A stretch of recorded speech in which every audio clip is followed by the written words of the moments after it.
திரு MP Virendrakumar அவர்களை பற்றி இன்று வெளியிடப்பட்டிருக்கக்கூடிய சிரம் ஜீவிதம் அப்படிங்கிற இந்த புத்தகத்தை வெளியிடுவதில் மற்றற்ற மகிழ்ச்சி பெருமை அடைகிறேன். இந்த புத்தகத்துடைய தலைப்பே ஒரு ரொம்ப அழகான தலைப்பாக இருக்கு. சிரம் ஜீவிதம் அப்படின்னு. சிரம் அப்படின்னா தமிழ்ல மலையாளத்துல கூட நினைக்கிற தலை அப்படின்றது ஒரு அர்த்தம்.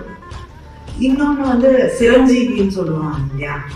ஸோ தொடர்ச்சி, அப்புறம் exemplary, something which is exemplary, அதற்கும் சிரம் அப்படின்னு நம்ம சொல்லுவோம். இது அத்தனையும் ஒரு மனிதனுடைய வாழ்க்கையில இருந்திருக்கிறது என்றால் அது திரு வீரேந்திரகுமார் அவர்களுடைய வாழ்க்கை அத்தனையும் உள்ளடக்கிய ஒன்றாக தொடர்ச்சி, அவருடைய கருத்துக்களுடைய தொடர்ச்சி இன்றும்